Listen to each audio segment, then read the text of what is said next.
அரசாங்கம் உங்களை கட்டாயப்படுத்தினா நீங்க தயாரா இருக்கீங்களா? இல்லை எவ்வளவு அடக்குமுறை ஒடுக்குமுறைக்கு நீங்க உட்படுத்தப்பட்டாலும் இதை விட்டு போகிறதாக இல்லை, நாங்கள் எங்களுடைய உயிருள்ள காலம் வரைக்கும், இது தமிழ் சமுதாயம் இருக்கிற காலம் வரைக்கும் நாங்கள் இந்த பனைசார் தொழிலை செய்வோன்றதுல நீங்க தெளிவா இருக்கிறீங்களா?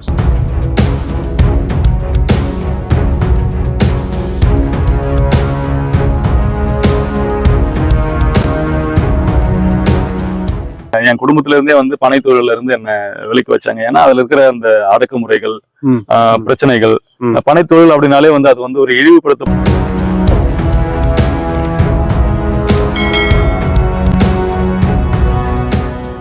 இவங்கெல்லாம் வந்து நீங்க இந்த தொழில் செய்ய தேவையில்ல, நீங்க படிச்சுட்டு வேற எதனா நீங்க வேலைக்கு போயிடுங்க, ஊரை விட்டு வெளியே போயிடுங்க சொல்லிட்டு தான் என்ன வளர்த்தாங்க.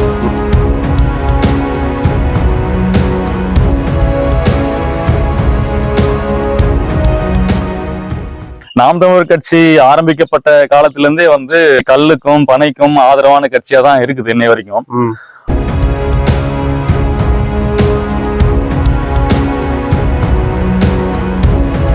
கல் இறக்குவதற்கு அனுமதி வழங்கக்கூடிய அந்த ஆட்சியாளருக்கு தான் நாங்க வாக்கு செலுத்துவோம், பணம் வாங்கி கொண்டு வாக்கு செலுத்த மாட்டோம்னு ஒரு போஸ்டர் வர வழியில பார்த்தோம்.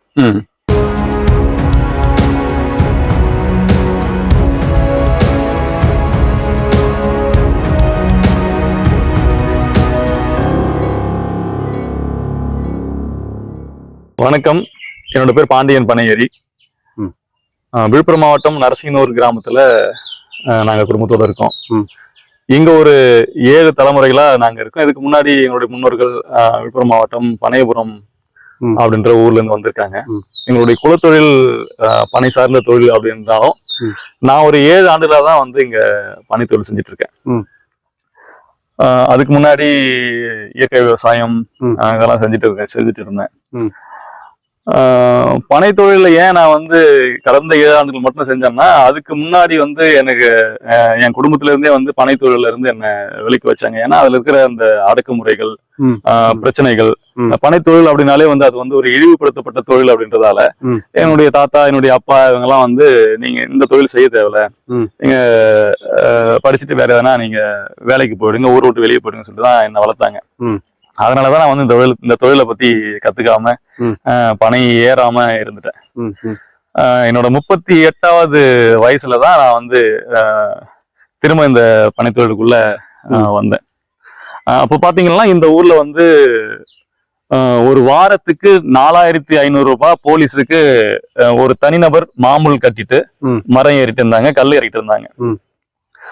அது ரொம்ப கேவலமா இருந்துச்சு. என்னன்னா நம்முடைய உழைப்பு அது. இதுல இப்போ போலீஸ்காரர்களோ இல்ல வந்து அரசு அலுவலர்களோ அதுல வந்து உழைப்ப போட மாட்டாங்க. ஆனா வாரம் நம்ம வந்து அவங்களுக்கு வந்து ஒரு 4500 ரூபாயில இருந்து 5000 வரைக்கும் நம்ம அவங்களுக்கு லஞ்சமா கொடுக்கணும். அப்பதான் இங்க கல் இறக்குறதுக்கு ஆங்கிலேயர்கள் ஆட்சி காலத்துல கூட இல்லாத ஒரு அடக்குமுறை கிட்டத்தட்ட அப்படிதான்.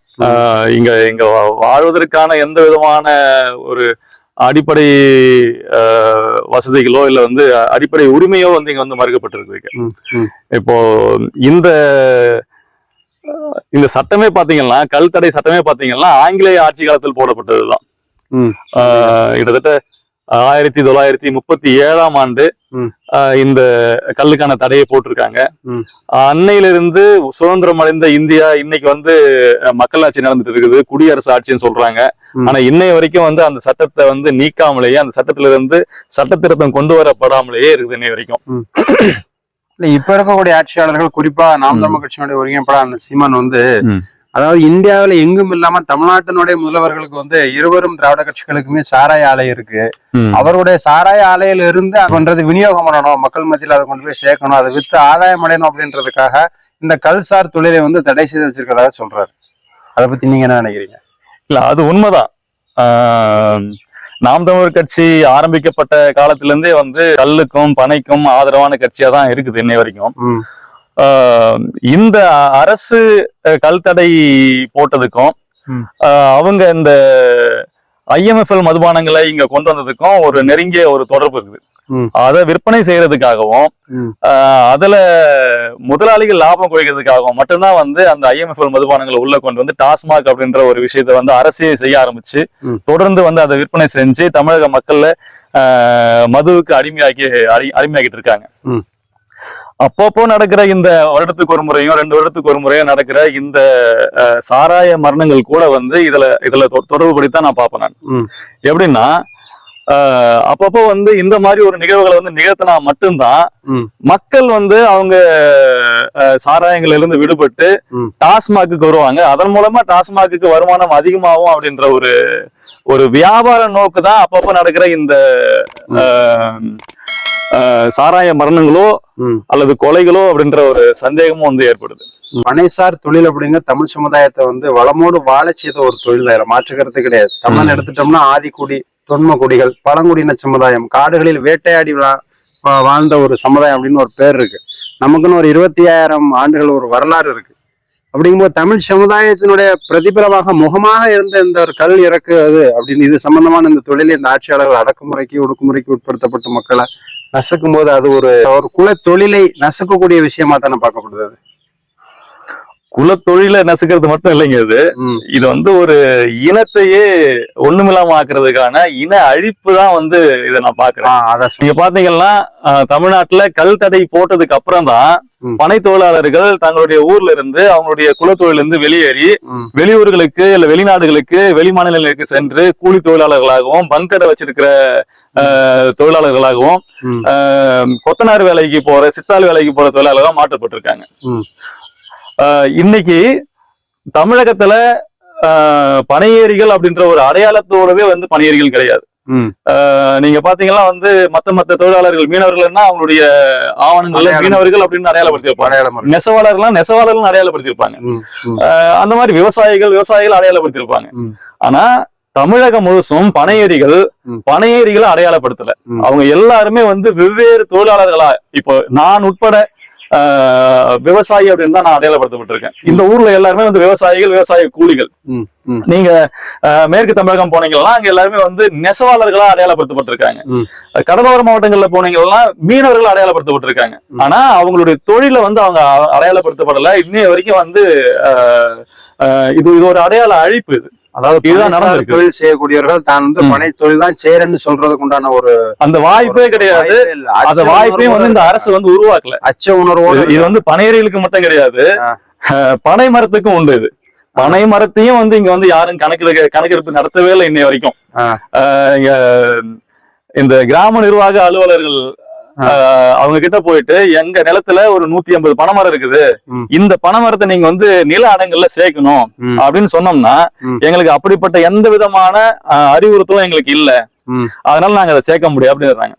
ஒரு 3 மாச பயிரான நெல்லுக்கு, நிலக்கடலைக்கு, உளுந்துக்கு எல்லாமே வந்து அடங்கல்ல சேர்க்கிறாங்க.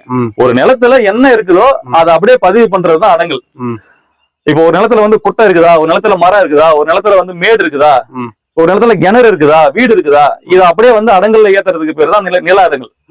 அதுல ஒரு நிலத்துல வந்து பனைமரம் இருந்தா மட்டும் அதை ஏத்த மாட்டாங்க. அந்த பனை சார்ந்த தொழில் செய்து வாழ்வதற்கு இந்த அரசாங்கம் அனுமதிக்கிறது இல்ல. இது வந்து முழுமையான ஒரு அடையாள அழிப்பு. பனையேரிகளையும் பனையும் வந்து முழுமையான அடையாள அழிப்பை தொடர்ந்து இந்த தமிழக அரசு வந்து நடத்திட்டே வராங்க. அது எங்க போய் முடியும்னு தெரியல. ஒரு நாளைக்கு வந்து இங்க பனையும் பனையேரிகளும் இல்லாமல் போனா பனை சார்ந்து கிடைக்கக்கூடிய எந்த விதமான உணவுப் பொருளும் மருந்து பொருட்களும் பயன்பாட்டு பொருட்களும் கிடைக்காமலே போயிடும். அப்படின்ற ஒரு ஆபத்து வந்து ரொம்ப நீண்ட தொலைவில் இல்ல, சீக்கிரமே வரதுக்கான வாய்ப்பு. சீமா நான் ஆட்சிக்கு வந்துட்டேன்னா இந்த டாஸ்மாக் கடைகள் எல்லாம் முழுமையா அடைச்சிட்டு கல்லை வந்து மனிதர்களுடைய ஒரு உணவு அப்படிங்கிற ஒரு அங்கத்துல சேர்த்துட்டு பனம்பால் தென்னம்பால்னு நான் விநியோகம் செய்வேன் அப்படின்னு சொல்றது. இதை பத்தி உங்களுடைய கருத்து என்ன? கல்லுன்றது உணவு தான். டாஸ்மாக் கடைகளை வந்து முற்றுமா வந்து அதை வந்து தடை பண்ணிட்டு கல் தடையை நீக்கிறது அப்படின்றது வந்து வரவேற்கக்கூடிய ஒரு விஷயம். தமிழகத்தை தாண்டி நீங்க மத்த மாநிலங்கள்ல பார்த்தாலும் மத்த நாடுகள்ல பார்த்தாலும் எங்கேயுமே வந்து கல்லுக்கு தடை இல்லை. மற்ற மாநிலங்கள்ல கல்ல வந்து உணவுனே சொல்றாங்க. இப்ப கேரளா, ஆந்திரா போன்ற மாநிலங்கள்ல கல்ல வந்து எங்களுடைய அத்தியாவசிய உணவு, எங்களுடைய அன்றாட நாங்க சாப்பிடுற உணவு அப்படின்னு சொல்றாங்க, எங்களுடைய பாரம்பரிய உணவுன்னு சொல்றாங்க. பக்கத்து மாநிலமான கேரளா, கர்நாடகாவில கூட கல் இருக்கு. ஆமா, கல் எல்லா மாநிலங்களும் வாழக்கூடிய மக்கள் அதை நம்பி பொருளாதாரத்தை எட்டி செழிப்பாக வாழ்ந்துகிட்டு இருக்காங்க. தமிழகத்துல மட்டும்தான் அந்த அடக்குமுறை இருக்கு. நீங்க எவ்வளவு நாளா அந்த கல் இறக்கிட்டு இருக்கீங்க? இங்க வந்து பரம்பரையா தொடர்ந்து நாங்க கல் தான் இந்த இடத்துல இப்ப நீங்க இங்க கல் தடை இருந்தா கூட இங்க வந்து தொடர்ந்து கல் இறக்கிட்டே தான் இருக்கும். 2020க்கு முன்னாடி வரைக்கும் நான் முன்னமே சொன்ன மாதிரி வந்து ஒரு வாரத்துக்கு 4500 ரூபாய் லஞ்சம் கொடுத்து ஏறிட்டு இருந்தோம். 2020க்கு அப்புறமா வந்து எங்களுடைய உரிமைகளை நாங்க உணர்ந்து எங்களுடைய விடுதலையை நாங்களே அடைஞ்சிட்டோம். அதாவது கல் இறக்குறதுக்கும் கல் விற்பனை செய்யறதுக்கும் கல் பருகிறதுக்கும் யாருக்கிட்டையும் நாங்க அனுமதியும் கேட்கறது இல்ல. யாருக்கும் நாங்க வந்து இந்த லஞ்சத்தையும் கொடுக்கறது இல்ல. தமிழ்நாடு முழுமைக்கும் இப்படி ஒரு சூழ்நிலை உருவாகணும்னு நீங்க நினைக்கிறீங்களா? நிச்சயமா உருவாகணும். அப்படி உருவானா மட்டும்தான் வந்து பனை சார்ந்த விழிப்புணர்வு அடைகிறாங்களா? கண்டிப்பா கண்டிப்பா. தொழில் செய்யறதுக்கு அவங்க தயாரா இருக்கிறாங்களா? கண்டிப்பா. அதாவது இந்த தொழிலை ஏன் இவங்க செய்யலைன்னா இதுல இருக்கிற அடக்குமுறைகளும் இதுல இருக்கிற அநியாயமான சட்டங்களும் தான் வந்து மக்கள் இதை வெளியேற்றிருந்த ஒழிய இதுல இருக்கிற வந்து கஷ்டங்கள் இதில் மேல ஏறினா கீழே வந்து செத்து போயிடுவான், இது ரொம்ப கடினமான தொழில் அப்படின்றதெல்லாம் யாரும் வந்து வெளியேறல. இது இந்த சட்டத்தை நீக்கினா, அதாவது மதுவிலக்கு சட்டத்திலிருந்து கல்லை நீக்கி கல்லை வந்து தமிழர்களுடைய பாரம்பரிய உணவா இவங்க அறிவிச்சாங்கன்னா வெளியேறி போன லட்சக்கணக்கான கிட்டத்தட்ட 30 லட்சம் தொழிலாளர்கள் வந்து இந்த தொழிலை விட்டு வெளியே இருக்காங்க. அவங்க எல்லாருமே திரும்ப வந்து இந்த தொழிலை செய்வாங்க. பனை சார்ந்த தற்சார்பான தொழிலை வந்து செய்யறதுக்கு யாரும் வந்து விருப்பப்படாம இருக்க மாட்டாங்க. இது அவங்களுடைய குலத்தொழில், இது அவங்களுடைய உணவு மருந்தை வந்து கொடுக்கக்கூடிய ஒரு தொழில், இது தற்சார்பா வாழக்கூடிய தொழில். இது வருடத்திற்கு 30 லட்சம் பனைசார் தொழிலாளர்களுடைய பொருளாதாரத்தை இந்த தொழில் சரி கட்டுது அப்படின்னு சொல்றாங்க. நிச்சயமா நிச்சயமா. ஆமா. சரி, நீங்க இந்த இடத்துல தொடர்ச்சியாக கல்வி விநியோகம் செஞ்சுட்டு தான் இருப்பீங்க. நிச்சயமா கல்வி விநியோகம் வந்து இங்க செய்துட்டு தான் இருப்போம். இது எங்களுடைய உரிமை. நீங்க பாத்தீங்கன்னா இந்திய அரசோடைய இந்திய அரசமைப்பு சாசனம் கல்ல வந்து ஒரு உணவா சொல்லுது. இது FSSAI சான்றிதழ் தராங்க பாருங்க, உணவுக்கான தரச்சான்று. அந்த தரச்சான்றுல ஒரு பட்டியல் வச்சிருக்காங்க. அந்த பட்டியல்ல பாத்தீங்கன்னா கல் இருக்குது. கல்லுக்கு FSSAI சான்றிதழ் தராங்க. நீங்க பனை சார்ந்த உற்பத்தி பொருட்கள்ல பாத்தீங்கன்னா கல்லுக்கும் கருப்பட்டிக்கும் மட்டும்தான் வந்து அந்த சான்றிதழ் கொடுக்குறாங்க. அதுவும் 5% மேல் இருந்தாதான் அது கல்லு. அதுக்கு கீழே இருந்துச்சுன்னா அது கல்லே இல்லைன்னு சொல்லிட்டு அவங்க சான்றிதழ் தர்றது இல்ல. அப்ப பாத்தீங்கன்னா நம்ம இறக்குற கல்லு எல்லாம் பாத்தீங்கன்னா 5% கீழே தான் வந்து கல்லே கிடையாது. ஆமா, அது வந்து ஒரு சாறு, ஒரு ஆமா, ஒரு ஊட்ட பானம். அது நாம விநியோகம் பண்ணலாம். நிச்சயமா பருகலாம். குழந்தைகள் முதல் பெரியவங்க வரைக்கும் கல்லை வந்து தாராளமா பருகலாம். அதாவது பிறந்த குழந்தைகளுக்கு கூட கல்லு கொடுக்கலாம். அந்த மாதிரி நிகழ்வுகள்லாம் நிறைய நடந்திருக்கு. எங்க ஊர்ல எல்லாம் பாத்தீங்கன்னா நீங்க வந்து குழந்தை பிறந்த உடனே அவளுக்கு தாய்ப்பாலுக்கு முன்னாடி சேனை கூட்டுறது வந்து இனிப்பு தண்ணிக்கு கொடுப்பாங்க இல்லைங்களா? அதுக்கு பதிலா எங்க ஊர்ல வந்து கல்லுதான் வந்து குழந்தைங்களுக்கு கொடுப்பாங்க. அதுக்கப்புறம் தான் தாய்ப்பாலே கொடுப்பாங்க. அந்த மரபு இன்ன வரைக்கும் நம்ம ஊர்ல இருக்குது. அதே போல நாடு முழுக்க வந்து குழந்தைங்களுக்கு கொடுக்கறது, உணவுல வந்து கல்லை பயன்படுத்துறது, மருந்தா கல்லை பயன்படுத்துற வழக்கம் வந்து தொடர்ந்து இருந்துதான் இருக்குங்க. நீங்க இப்ப இந்த தொழில் இந்த ஊர்ல எத்தனை பேர் ஈடுபட்டு இருப்பீங்க? இங்க ஒரு 130 பேருக்கு மேல வந்து இங்க பொருளாதார தேவையை பூர்த்தி பண்ணுதா? நிச்சயமா. இந்த லஞ்சத்தை வந்து தவிர்த்து நேர்மையா நாங்க வந்து இந்த தொழிலை செய்யும் போது, கல் இறக்கும் போது, கல்ல விற்பனை பண்ணும் போது, இப்ப இந்த ஊர்ல இருக்கிற உள்ளூர் பொருளாதாரம் மிகப்பெரிய அளவுல வளர்ந்துருக்குது. கிராமத்தோட்ட நீங்க வெளியே போகணும்னு அவசியமே கிடையாது. எங்களுக்கு தேவையானது எங்க ஊர் தேடி வரும். எங்களுக்கு தேவையான காய்கறிகள், அரிசி, உப்பு முதற்கொண்டு எல்லாமே வந்து எங்க ஊருக்கு தேடி வரும். அவங்க விவசாயிகள் கொண்டு வந்து எங்க கிட்ட கொடுத்துட்டு அதுக்கு பதிலாக கல்ல வாங்கி குடிச்சிட்டு போவாங்க. பனை சார்ந்த பொருட்கள் அவங்க வாங்கிட்டு போவாங்க. உங்க பிள்ளைகளுக்கு அடுத்த தலைமுறைக்கு இந்த தொழிலை நீங்க சொல்லி கொடுக்குறீங்களா? நிச்சயமா. என்னுடைய பொண்ணுக்கு நான் வந்து இந்த தொழிலை சொல்லி கொடுத்துருக்கிறேன். அவ மரம் ஏறுவா, பாலை செய்வா, கல் இறக்குவா, பதநீர் இறக்குவா, கருப்பட்டி காய்ச்சுவா, எல்லாமே செய்வா. இந்த ஊரை பொறுத்தளவுல 10 வயசு ஆனாலே அவங்க வந்து பனை ஏற விட்டுருவாங்க. அதுக்கப்புறம் அவங்களை தொடர்ந்து வந்து பயிற்சி கொடுத்து அவங்க பள்ளி படிப்பும் படிப்பாங்க, கல்லூரி படிப்பும் படிக்கிறாங்க. இன்னைக்கு இந்த ஊர்ல வந்து பல பட்டதாரிகள் வந்து மரமேறிட்டு இருக்காங்க. எவ்வளவு கல்வி அறிவு பெற்றாலும் குலத்தொழிலை வெற்றக்கூடாது அப்படிங்கிற கல்வி அறிவு பெற்று வேலை இல்லாத சூழல்ல இந்த தொழிலை செஞ்சு ஒரு தற்சார்பு ஒரு பொருளாதாரத்தை ஈட்டி இருக்காங்க. வாழ்வாதாரத்தை மேம்படுத்தி உங்களுடைய பிள்ளைகளுக்கு அடுத்த தலைமுறைக்கு இந்த தொழிலை கற்றுக் கொடுத்து அழியாம பாத்துக்கிறீங்க. உறுதியா நம்பிக்கை இருக்கு. ஆமா, தமிழ்நாட்டு மக்களுக்கு நீங்க அந்த நம்பிக்கையை தெரியப்படுத்துறீங்களா? நிச்சயமா. இது போல வந்து மற்ற ஊர்களிலும் பனை சார்ந்த உள்ளூர் பொருளாதாரத்தை பெருக்கி எல்லோரும் வந்து மகிழ்ச்சியா இருக்கணும், ஆரோக்கியமா இருக்கணும்ன்றதுதான் நம்முடைய வேண்டுதலும் நம்முடைய நம்பிக்கையுமா இருக்குங்க. இந்த கிராமத்துக்குள்ள வரும்போது விக்கிரவாண்டி இடைத்தேர்தல் இப்ப நடந்துகிட்டு இருக்கு. அந்த இடைத்தேர்தல் நடக்கக்கூடிய பகுதியில நீங்க இருக்கிறீங்க. ஒரு சுவர் விளம்பரம் ஒண்ணு ஒட்டி இருக்கீங்க. அதாவது கல் இறக்குவதற்கு அனுமதி வழங்கக்கூடிய அந்த ஆட்சியாளருக்கு தான் நாங்க வாக்கு செலுத்துவோம். அதாவது கையூட்டு வாங்க மாட்டோம், பணம் வாங்கி கொண்டு வாக்கு செலுத்த மாட்டோம்னு ஒரு போஸ்டர் வர வழியில பார்த்தோம். அதனால நீங்க ஆட்சியாளருக்கு என்ன சொல்ல வரீங்க? நீண்ட காலமா நாங்க இந்த கோரிக்கைகள் வச்சிருக்கோம். அதாவது கல் தடையை நீக்க வேண்டும், எங்களுடைய பொருளாதாரத்தை எங்களுடைய உரிமைகளை எங்களுக்கு திரும்ப அளிக்க வேண்டும் என்று நாங்க தொடர்ந்து கோரிக்கைகள் வைத்திருக்கிறோம். எல்லாருமே வந்து வாய்மொழியா நாங்கள் ஆட்சி அமைத்தால் இல்ல நான் எம்எல்ஏ ஆயிட்டேன்னா, நான் தலைவர் ஆயிட்டேன்னா, நான் முதலமைச்சர் ஆயிட்டேன்னா நான் இதை செய்வேன்னு சொல்லிட்டு வாய்மொழியா சொல்லி இது வரைக்கும் கிட்டத்தட்ட 50-60 ஆண்டுகளாக இதை செய்யவே இல்லை எந்த ஒரு ஆட்சியாளர்களும். அப்போ எங்களுக்கு வந்து நம்பிக்கை இருந்து போச்சு. இந்த விக்கிரவாண்டி இடைத்தேர்தல்ல நாங்க வேட்பாளர்களோட ஒரு ஒப்பந்தத்தை போடலாம்னு இருக்கோம். அதாவது எங்களுடைய கோரிக்கைகளுக்கு செவி சாய்த்து இந்த கோரிக்கைகளை சட்டமன்றத்துல பேசி முதலமைச்சர் கிட்ட கொண்டு போய் சேர்த்து கல் தடையை நீக்கிறதுக்கான வேலைகளை செய்கின்ற வேட்பாளர்களுக்கு மட்டுமே எங்களுடைய வாக்கு. இதுக்கு ஒத்துக்கொண்டு அவங்க கையெழுத்திட்டு சென்றாங்கன்னா அந்த வேட்பாளர்களுக்காக நாங்க இந்த தொகுதி முழுக்க நாங்க பிரச்சாரம் செய்து அவர்களை வெற்றியடை செய்வோம். அப்படி இல்ல நாங்க கல்லுக்கு எதிரானவர்கள், நாங்க கல்ல தடை நீக்க மாட்டோம், நாங்க சாராயத்தை வித்தாலும் விற்போமே ஒழிய, நாங்க டாஸ்மாக் சாருக்கு வித்தாலும் விற்போமே ஒழிய தமிழரின் பானமான கல்லுக்கு நாங்க அனுமதி கொடுக்க மாட்டோம், இல்ல தடை நீக்க மாட்டோம் அப்படின்னு சொல்ற எந்த கட்சிக்கும் திமுகவில இருந்து 3 தலைமுறை ஆயிடுச்சுப்பா. கருணாநிதி எடுத்துக்கோங்க, அவருடைய பையன் மு க ஸ்டாலின் எடுத்துக்கோங்க, அவருடைய பையன் இப்ப 3 தலைமுறையாகவே இவர்கள் நாங்கள் முழு மதுவிலக்கு கொண்டு வருவோம் அப்படின்னு சொல்றாங்க. மதுவிலக்கு கொண்டு வந்துட்டாலே நம்ம கல்ல விற்பனை அப்படிங்கிறத சாத்தியப்படுத்திடலாம். இவங்க மதுவிலக்கு கொண்டு வர மாட்டாங்க அப்படின்றது இப்ப இந்த கலாசாரம் குடிச்சிட்டு இறந்தாங்க இல்லையா, அதுல இருந்து நமக்கு தெரிஞ்சு போகுது. இனிமேல நாம இவங்க மேல நம்பிக்கை வைக்கிறது ஒரு சரியான விஷயமா இருக்கும். அவர்களால் சாத்தியப்படுற உறுதிமொழிகளை மட்டும்தான் மக்கள்கிட்ட சொல்லணும். அவங்களால சாத்தியமல்லாத வாக்குறுதிகளை சொல்லி ஓட்டு கேட்கறதும் அதன் மூலமா பயனடைறதும் அது பொய் வாக்குறுதிகள் தான். கிட்டத்தட்ட ஏறக்குறைய 60 ஆண்டு காலம் அந்த மண்ணை திராவிடம் ஆட்சி செஞ்சிருச்சு. அதை நாங்க நம்ப தயாரா இல்ல. நாங்க ஆனா இவங்க கல் இறக்குறதுக்கு அனுமதி கொடுக்கல. இல்ல இதுக்கப்புறம் கொடுக்க மாட்டாங்க.